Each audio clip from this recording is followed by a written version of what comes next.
É muito mais valioso para Deus criar seres livres do que seres que são determinados a fazer alguma coisa. Por quê?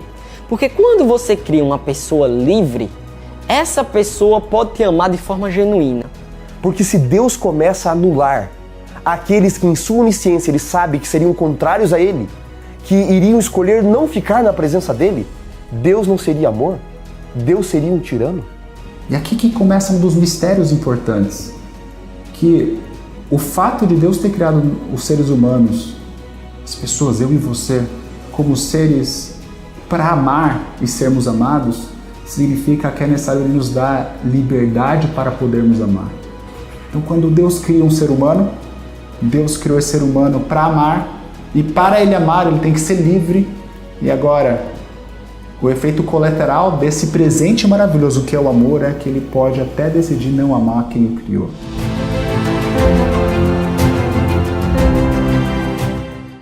O inimigo argumentou que o governo moral de Deus era um governo injusto. Agora você imagina, um governo que Deus é onipotente, tudo ele pode fazer. E agora, como um Deus onipotente, ele seria, por ser onipotente, ele seria como se fosse um tirano. E qual o problema que você tem ali do livro de Jó? O medo de Abraão era que um justo, ele sofresse de forma gratuita, que justos e ímpios, eles fossem julgados da mesma forma. Essas coisas que Abraão pergunta a Deus aparecem logo nos 2 primeiros capítulos do livro de Jó. E nós podemos imaginar nas entrelinhas Satanás dizendo: lá na terra todos me adoram, todos me servem. Eles são egoístas, jactanciosos, gananciosos, eles são preconceituosos, eles são maldosos, fofoqueiros, invejosos. Na terra todos me servem. E Deus diz: não, eu tenho representantes na terra. Como já vimos até agora, o amor só é significativo quando é livremente escolhido e dado ao outro como presente, de forma voluntária. Ele só é genuíno quando a pessoa tem também a liberdade de escolher não amar ou amar a outra pessoa. Ou seja, quando uma pessoa é livre para te amar, ela também é livre para te rejeitar e te ferir. A liberdade e o amor são os maiores de todos os riscos.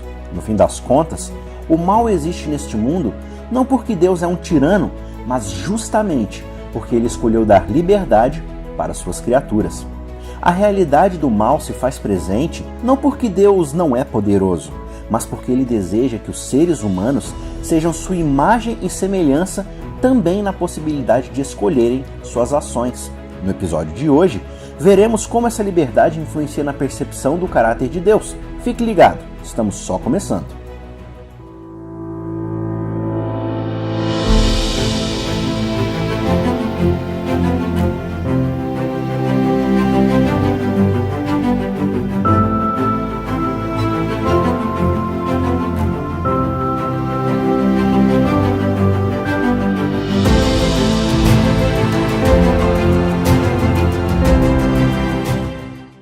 Deus chama e ninguém responde. Em outras palavras, a criatura, ela pode rejeitar o Criador. Um Criador que pode todas as coisas. Então esse acho que é um ponto interessante. Às vezes Deus não tem aquilo que Ele quer. O que Ele quer é a vontade ideal. Mas a sua vontade, nesse mundo de pecado, porque Ele leva em consideração as nossas liberdades, as nossas escolhas, essa vontade é uma vontade remediativa. Ele remedia.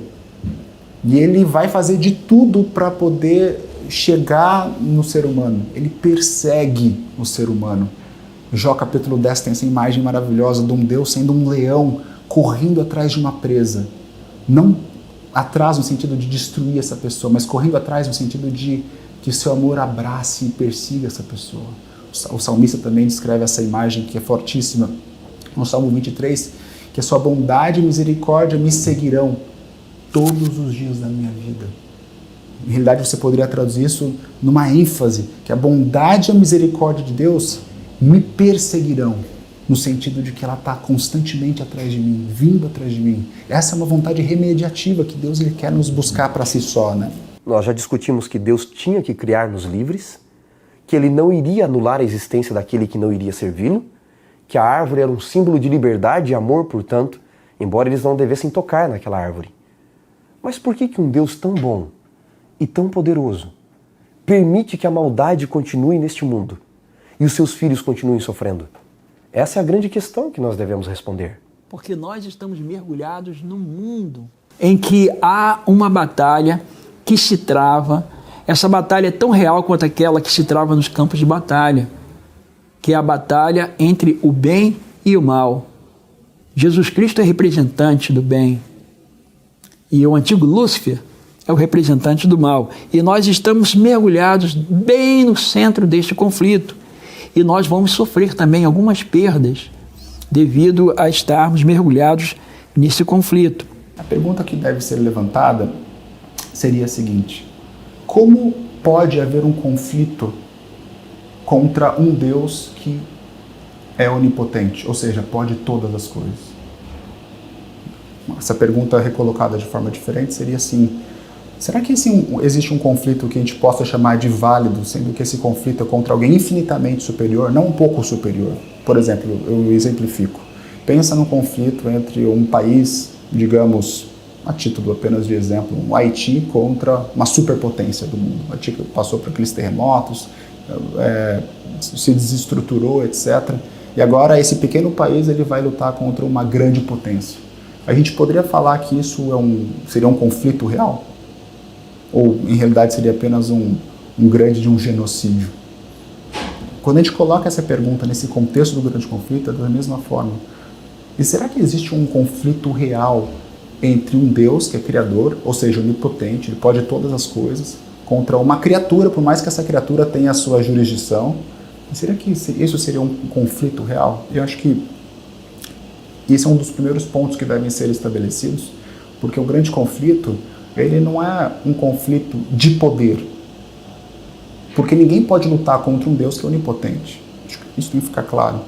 Mas o grande conflito é justamente um conflito baseado num caráter, numa alegação, numa defesa, numa vindicação que agora Deus e seus instrumentos vão estar lutando, não no sentido de usando forças para poder vencer uma batalha, mas no sentido de poder justificar, vindicar algo que foi dito contra Deus, algo que foi alegado de Deus. E que alegação é essa?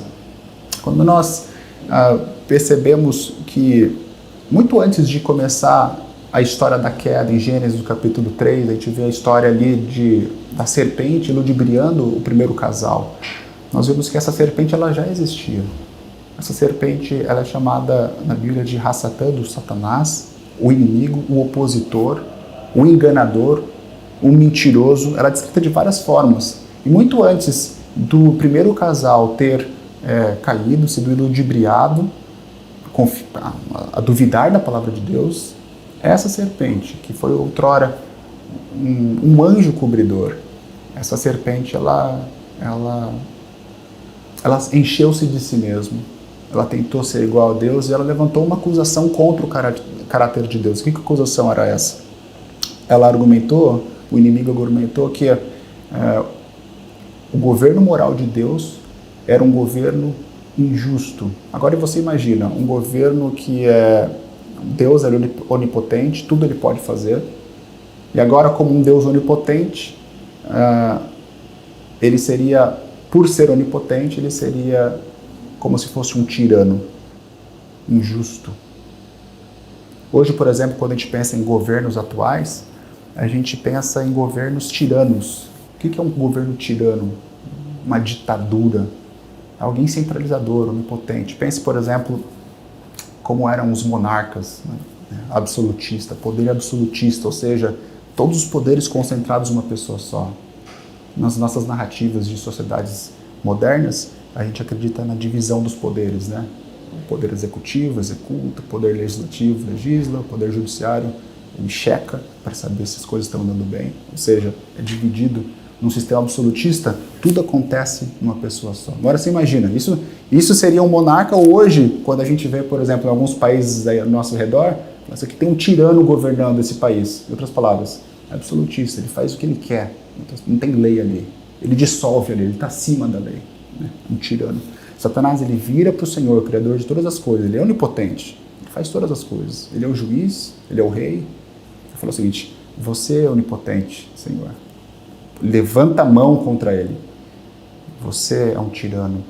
Porque você, imagina, você criou todos nós e agora nós temos que te obedecer como se fossem escravos. Você dá uma lei que essa lei nem pode ser seguida.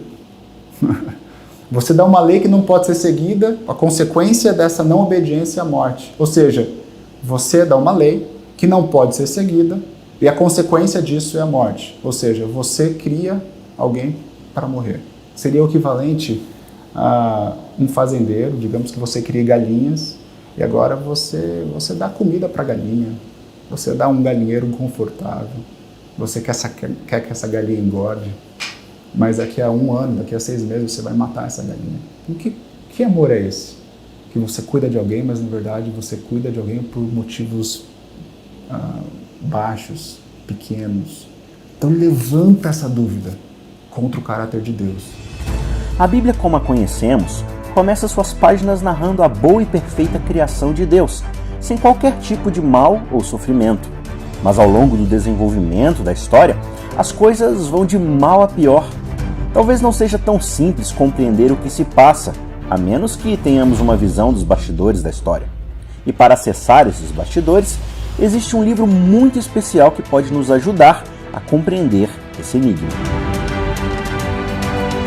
Alguns pensadores, eles acreditam que na época que o livro de Gênesis foi escrito também um outro livro chamado o livro de Jó, que é o que a gente conhece aí na Bíblia como o livro de Jó. É um livro do Antigo Testamento tão antigo quanto o livro de Gênesis. E na introdução do livro, esse problema fica mais ainda escancarado. De um dos primeiros livros das Escrituras, você tem esse problema de forma mais dada. E qual o problema que você tem ali do livro de Jó? É que esse medo que Abraão tinha surge no livro de Jó. Esse medo que Abraão temia, essas coisas que Abraão pergunta a Deus, aparecem logo nos 2 primeiros capítulos do livro de Jó. E qual era o medo de Abraão? O medo de Abraão era que um justo, ele sofresse de forma gratuita, que justos e ímpios, eles fossem julgados da mesma forma. Então esse era o problema de Abraão e Deus, ele promete a Abraão que ele não vai resolver as coisas, ele não vai julgar os dois da mesma forma. Mas no caso de Jó, você tem aí um problema de inversão. Por quê? Porque no primeiro capítulo, diz o livro de Jó que os filhos de Deus vão visitar Jó e aparece ali entre eles Satanás. E Satanás, ele lança uma acusação contra essa ideia de Abraão, por exemplo, lança uma acusação contra essa ideia sobre o caráter de Deus e sobre o caráter da pessoa que está obedecendo a Deus, que é uma acusação muito séria. Deus chega para Satanás e pergunta: de onde você vem? Satanás diz: não, eu venho lá de rodear a terra, eu venho lá da terra. E aí é interessante que Deus diz assim: você observou o meu servo Jó? Havia na terra de Uz um homem cujo nome era Jó, íntegro, reto, temente a Deus e que se desviava do mal. Jó era muito bom. Agora note o verso 6. Num dia em que os filhos de Deus vieram se apresentar perante o Senhor, veio também o Satanás entre eles. Perguntou o Senhor a Satanás: de onde vens? E ele respondeu: de rodear a terra e passear por ela. É uma expressão idiomática no hebraico que significa a terra é minha. Eu estou vindo como representante da terra. E no verso 8 Deus diz: você observou na tua terra, nesta terra que você diz ser sua, o meu servo Jó? E Deus faz um elogio tremendo para Jó. É um homem íntegro, reto, temente a Deus, que se desvia do mal. E esse personagem que se chama Satanás, no Antigo Testamento, ele tem uma função que é a de acusação. Ele está o tempo todo acusando alguém.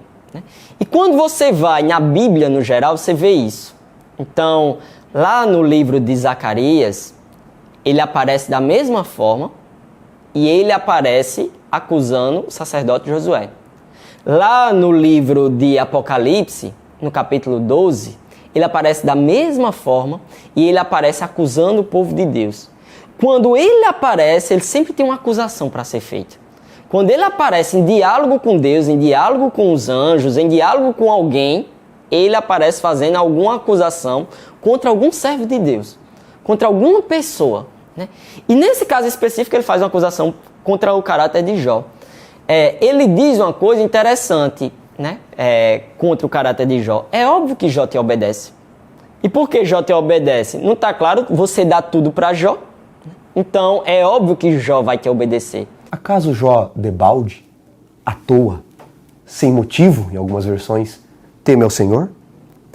O Senhor não cerca ele e protege tudo que ele tem? E Satanás diz, toque em tudo que ele tem, e você vai ver se ele não blasfema contra ti. A palavra Vav Ha-Satam, a expressão Vav Ha-Satam, usada aqui em hebraico, Satam é acusador, é um adjetivo, ele vai para acusar, na verdade não é um nome próprio. Quem que Satanás vai acusar no céu? Jó? Não. Ele vai acusar a Deus. Quando Deus diz, nesta terra que você acha que é sua, eu tenho um servo, Deus está dizendo, Satanás, você pode ter maioria na terra, mas você não tem a totalidade. E nós podemos imaginar nas entrelinhas Satanás dizendo, lá na terra todos me adoram, todos me servem. Eles são egoístas, jactanciosos, gananciosos, eles são preconceituosos, eles são maldosos, fofoqueiros, invejosos. Na terra, todos me servem. E Deus diz, não, eu tenho representantes na terra. Eu tenho Jó, por exemplo. Ninguém é na terra como ele. E Satanás diz, não, as pessoas na terra só te adoram, só te seguem porque você compra as pessoas. Você não dá liberdade a elas. Se elas orarem, você responde rapidinho. Conhece cristãos que são assim? Tem que orar e determinar? Tem que orar e Deus tem que responder toda hora? Se Deus não responder, Deus não existe? Satanás está dizendo isso. As pessoas só te servem se você fizer a vontade delas toda hora. Então ele acusa Jó de dizer que a obediência de Jó tem uma segunda intenção por trás. A obediência de Jó tem algo no que diz respeito ao o caráter de Jó é ímpio. As ações de Jó são ações boas, mas a motivação da ação ela é uma motivação ímpia. E esse é o problema que Satanás levanta ali perante Deus, perante os filhos de Deus, como é descrito lá no livro de Jó, perante todo mundo ali, né? Você tem essa problemática. Então, Satanás diz, tira tudo que ele tem e você vê que ele não vai blasfemar na sua face. Por que esse problema? Porque o ponto aí diz respeito justamente a você correlacionar a obediência, você correlacionar o agradar a Deus àquilo que Deus lhe dá, né? E Satanás vê que isso é um problema, né? E Satanás enxerga até corretamente, a gente pode dizer, no seguinte sentido, se você obedece a alguém simplesmente porque alguém te dá alguma coisa, então isso é um tipo de egoísmo. Então você está fazendo aquilo porque você quer aquilo, não porque você ama aquela pessoa, né?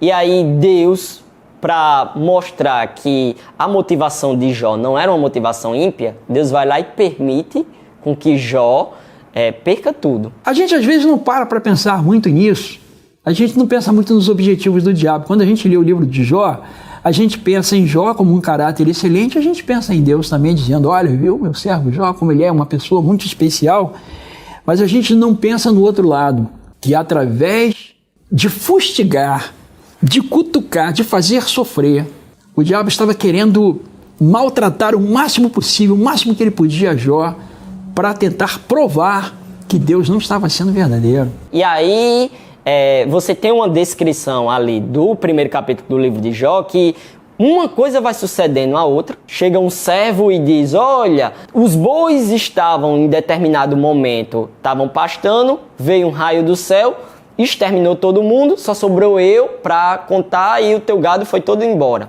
Aí veio outro e diz, olha, as ovelhas estavam dessa forma, veio um outro raio, matou elas e aí todas elas morreram, só eu sobrevivi para contar a história. E aí essas coisas vão se sucedendo a Jó, né?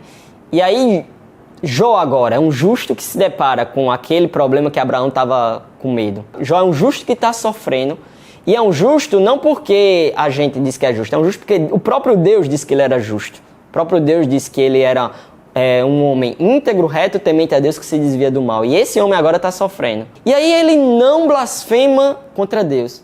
E aí você vê que a acusação de Satanás era falsa. Porque Jó amava a Deus independente das coisas que ele tinha.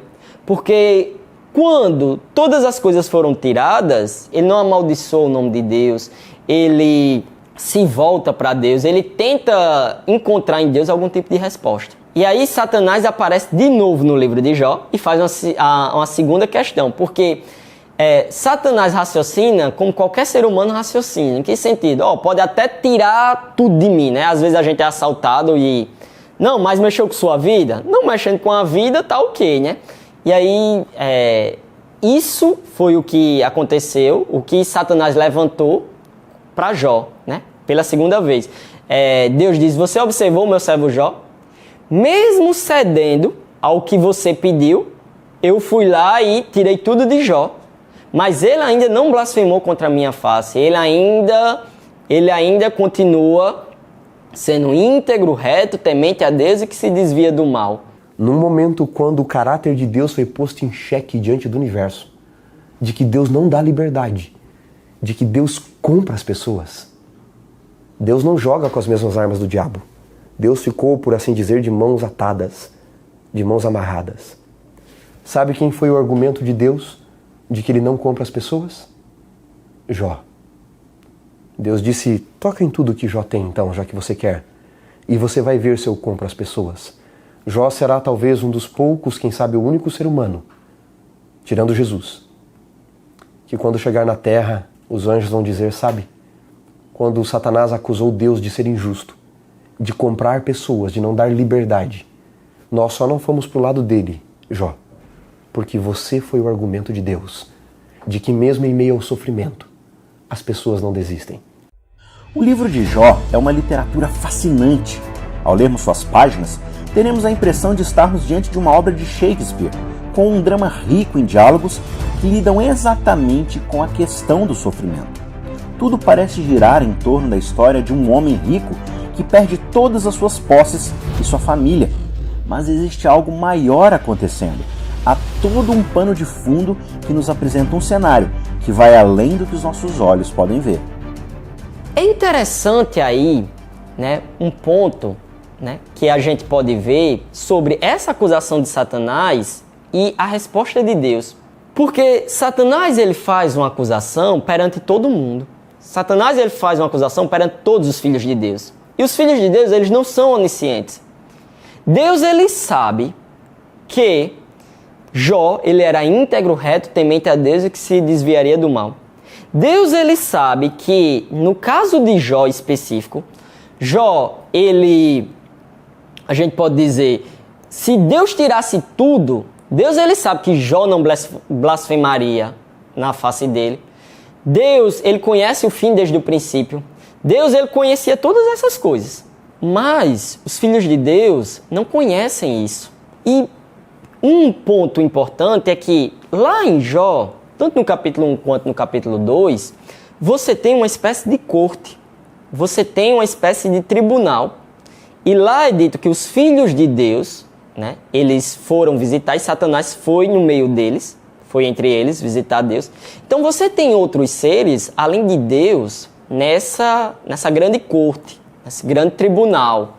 O ponto de Satanás é que ele levanta dúvidas sobre o caráter de Jó, porque ele faz esse tipo de acusação, ele levanta esse tipo de dúvida sobre o caráter de Jó, e para Deus, esse tipo de dúvida é bem resolvido, porque Deus é onisciente, Deus conhece Jó, Deus conhece o fim desde o princípio.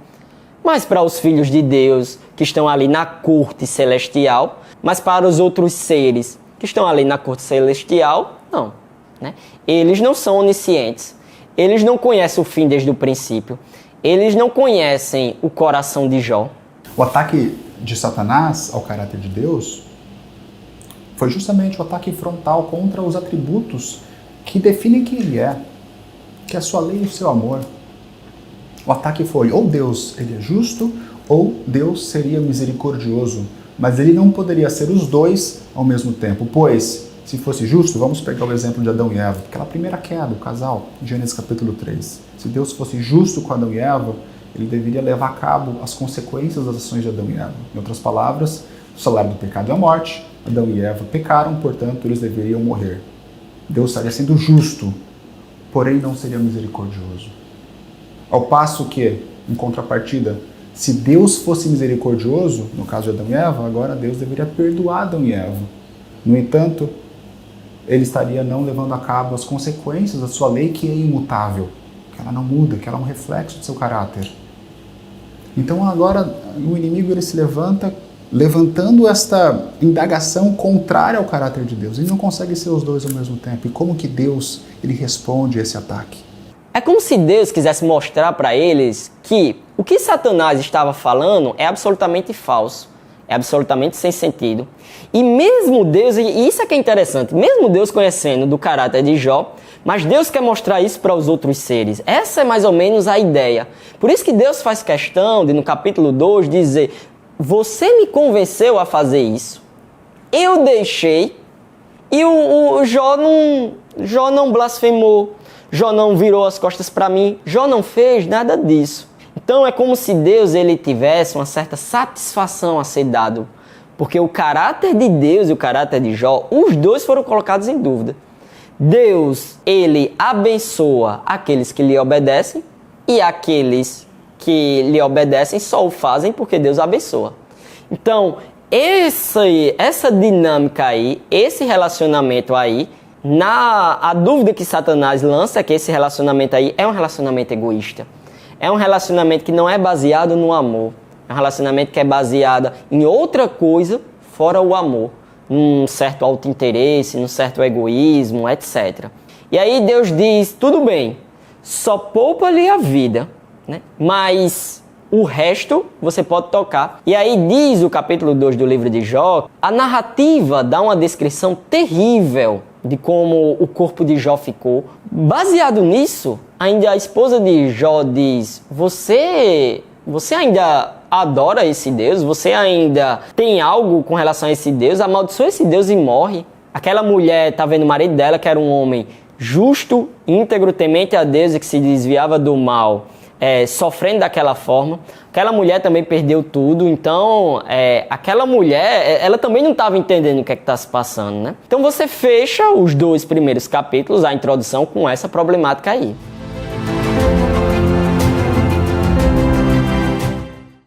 O inimigo argumentou que o governo moral de Deus era um governo injusto. Agora você imagina, um governo que Deus é onipotente, tudo ele pode fazer. E agora, como um Deus onipotente, ele seria, por ser onipotente, ele seria como se fosse um tirano. E qual o problema que você tem ali do livro de Jó? O medo de Abraão era que um justo, ele sofresse de forma gratuita, que justos e ímpios, eles fossem julgados da mesma forma. Essas coisas que Abraão pergunta a Deus aparecem logo nos 2 primeiros capítulos do livro de Jó. E nós podemos imaginar nas entrelinhas Satanás dizendo: lá na terra todos me adoram, todos me servem. Eles são egoístas, jactanciosos, gananciosos. Eles são preconceituosos, eles são maldosos, fofoqueiros, invejosos. Na terra todos me servem. E Deus diz: não, eu tenho representantes na terra.